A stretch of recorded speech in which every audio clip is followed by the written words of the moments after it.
Sir నమస్తే, మీ పేరండి? నా పేరు మీరావళి అండి. సార్ ఏం చేస్తారు? నేను టైలరింగ్ వర్క్ చేస్తాను. సరే సార్, ఓవరాల్గా కూటమి ప్రభుత్వం 2 సంవత్సరాలు అవుతుంది. గత 5 ఏళ్ల పాలన కూడా చూశారు కదా. అసలు ఏంటి డెవలప్మెంట్ మార్పులు ఏమైనా కనిపిస్తున్నారు ఈ ప్రభుత్వంలో? కనపడుతుందండి, టీడీపీలో మార్పు కనపడుతుందండి. అని ఏ విధంగా మన అన్నా క్యాంటీన్ కానివ్వండి, తర్వాత డబ్బులు కానివ్వండి, చదువుకునే పిల్లలకు కానివ్వండి, మరి ఉచిత బస్సు కానివ్వండి, మరి అన్నీ ఇస్తున్నారు. అది అంటే అసలు ప్రజల్ని కూడా పట్టించుకోవట్లేదు కూటమి ప్రభుత్వ నాయకులు అంటున్నారు. మరి బస్సులో వెళ్ళే వాళ్ళకి పట్టే ప్రజలు కాదండి వాళ్ళు వెళ్ళేది, చెప్పండి. ఉచిత బస్సుకి వెళ్తున్నారు కదండి లేడీస్, మరి వాళ్ళు ప్రజలు కాదా? ప్రజలే కదా. మరి ఉచిత బస్సు పెట్టి రోజుకి ఇక్కడ వాళ్ళు ఏంటంటే ఇళ్ళమ్మట పని చేసుకుంటారండి. గాంధీనగరు ప్రతి సిటీకి వెళ్తారు. వీళ్ళది పాపం ఛార్జీలకు డబ్బులు ఉండేవి కాదు. మా ఇంటికి వచ్చి లేవు అన్నయ్య ఒక 50 రూపాయలు ఉంటే అనేవాళ్ళు. ఆ పరిస్థితి ఇప్పుడు లేదు. వాళ్ళు పొద్దున్న వెళ్తున్నారు, ఉచిత బస్సే కదా, వెళ్తున్నారు హ్యాపీగా వస్తున్నారు. నేను మొన్న అడిగాను, ఏంటమ్మా అంతకుముందు ఒక 50-100 అడిగేదాన్ని, ఇప్పుడు అడగలేదంటే ఇప్పుడు ఎందుకన్నా డబ్బులు? బస్సు ఫ్రీ కదా, బస్సుకి వెళ్ళిపోతున్నాను, బస్సుకి వస్తున్నాను, అంతా బాగుంది. మరి ఇంకేంటమ్మా అన్న, వచ్చేటప్పుడు అన్నా క్యాంటీన్లో భోజనం చేసి వస్తున్నాను అన్నా క్యాంటీన్లోనే. ఇక భోజనం బాగుంది, శుభ్రంగా పడుకుంటుంది, అవి వండుకోవాల్సిన అవసరం కూడా లేదు. 5 రూపాయలు. అంటే బయట అదే అన్నా క్యాంటీన్లో తినాలి ఎంత అవుతుంది అంటారు సార్? బయట అయితే మామూలుగా 50 రూపాయలు 60 రూపాయలు తక్కువ లేదండి. మినిమం మ్యాక్సిమం 60 రూపాయలు తక్కువ లేదు. సత్యనారాయణ మేము చూస్తున్నాం కదా, భోజనం చేయాలంటే 60 రూపాయలు తక్కువ లేదు. మరి 5 రూపాయలు అంటే మరి వాళ్ళకి సేవ్ అయినట్టే కదండి. అంటే ఆ 5 రూపాయలు కూడా గత పాలకులు మాట్లాడుతూ 5 రూపాయలు పెట్టి ఎందుకు ఇలా ప్రభువులోకి చేస్తారంటారు, గొప్పలు చెప్పుకుంటున్నారు. ఎందుకు 5 రూపాయల ఆ భోజనం కూడా ఏముందో బాగాలేదంట కదా అంటున్నారు. మరి ఏంటి సార్? బాగుందండి, బాగాలేదనేది కాదు, నేను కూడా తిన్నాను, బాగానే ఉందండి. భోజనం మాత్రం బాగాలేదనేది కాదు. ఫస్ట్ ఉండేదానికంటే ఏదో ఒకటి తింటే మంచిదంటారా కాదంటారా? మరి అంత ఇదేం కాదు. మరి అంత 5 రూపాయలకి ఏమొస్తుందండి? టీ తాగాలంటే 10 రూపాయలు. 5 రూపాయలతోనే మరి ఒక పూట భోజనం చేస్తున్నారు, టిఫిన్ చేస్తున్నారు, మరి రాత్రిపూట భోజనం చేస్తున్నారు. మరి అటువంటిప్పుడు బాగాలేదనేది బాగా మంచి. ఇప్పుడు ఇదే భోజనం 500 రూపాయలు కూడా ఉంది, ఏమంటారు? మరి లేని వాళ్ళ గురించి అది ఉపయోగపడుతుందా లేదనేది మనం ఆలోచించాలి. ఉపయోగపడుతుంది కదండి, వాళ్ళు తింటున్నాను అన్నారు కదా. పొద్దున పూట ఒక అన్నా క్యాంటీన్కి వచ్చి పొద్దున పూట టిఫిన్ 300 మందికి, మధ్యాహ్నం పూట 300 మందికి, సాయంత్రం పూట 300 మందికి, రోజుకి ఒక అన్నా క్యాంటీన్ వచ్చి 900 మందికి భోజనం పెడుతున్నారండి. సార్ మరి ఇవన్నీ పక్కన పెడితే చదువుకున్న పిల్లలకి ఏంటి జాబ్స్ పరంగా కల్పిస్తుంది అంటారు ప్రభుత్వం? కల్పిస్తుందండి. పరిశ్రమలు తెచ్చేది అందుకే కదండి. రేపు భవిష్యత్తులో మనోళ్ళు వెళ్ళి హైదరాబాద్ అటు వెళ్తున్నారు, అక్కడికి వెళ్ళకూడదు. ఎక్కడ ఇంటికాడ నుంచి వెళ్ళి ఆఫీస్కి వెళ్ళి పని చేసుకురావాలి, మళ్ళీ మన ఇంటికే రావాలి. అందుకనే దూరదృష్టి ఇప్పుడు కాకపోయినా సరే ఇంక 20 సంవత్సరాలకైనా సరే అలాంటి పరిస్థితి రావాలి అనే కసితోనే చేస్తున్నారు. ఎవరు అంటే అసలు కూటమి ప్రభుత్వ నాయకులు అసలు ఏమీ చేయట్లేదు, డెవలప్మెంట్ ఏమీ చేయట్లేదు, పథకాలు ఏమీ ఇవ్వట్లేదు, కంపెనీస్ కూడా ఏమీ తీసుకురావట్లేదు. మేము తీసుకొచ్చిన కంపెనీలే వీళ్ళు పేరు మార్చుకుని గొప్పలు చెప్పుకుంటారని చెప్పన్నారు. సార్ మరి తీసుకొచ్చింది వరకు ఎక్కడైందండి? వాళ్ళు తెచ్చానన్న కంపెనీ ఏమైనా శంకుస్థాపన చేశారా? పని ఏమైనా చేశారా? ఏమన్నా ఇప్పుడు ఈయన చేస్తున్నాడు, పనులు చేస్తున్నారు కదా. 20,000 మంది అన్న, ఇప్పుడు అమరావతిలో 20,000 మంది పని చేస్తున్నారు రోజు. ఒకేసారి అన్నం పెట్టినా సరే వెంటనే ఉడకదు కదండి, కొద్ది టైం పట్టుద్దిగా.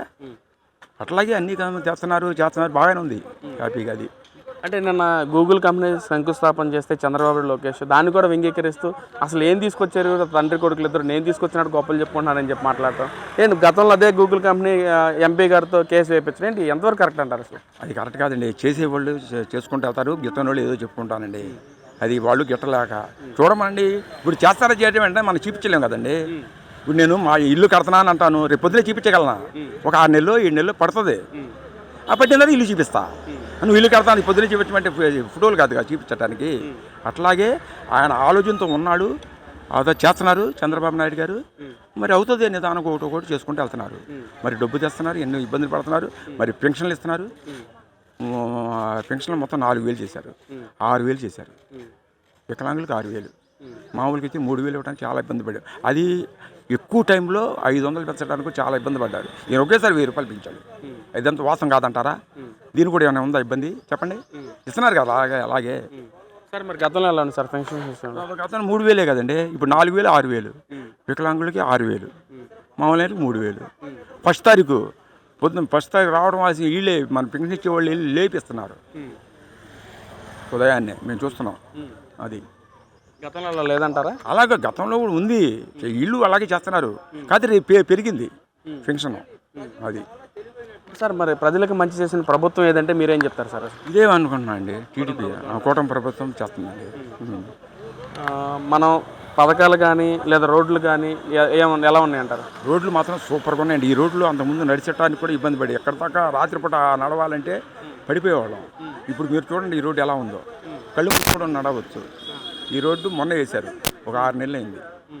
అట్లాగే ఇదే ఒకటే కాదు, అడ్డ రోడ్లు కూడా వేశారు. సరే ఎక్కడ తీసేసేయండి, ప్రతి చోట వేశారు రాష్ట్రం మొత్తం. నేను చూశాను, ఎందుకంటే మాది గుడివాడ. నేను గుడివాడ వెళ్తుంటే మానికొండ కానించి మానికొండ రోడ్డు బాగుండేది కాదు, అప్పుడు రోడ్డు వేశారు. రాత్రిపూట ప్రయాణం చేయటం మా వాళ్ళకి ఏది కాదు. వద్దురా బాబా రోడ్లో పడిపోతామని వెళ్ళేవాళ్ళం కాదు, కళ్ళు మూసుకొని వెళ్ళిపోతున్నాం. ఇప్పుడు రోడ్డు బాగుంది.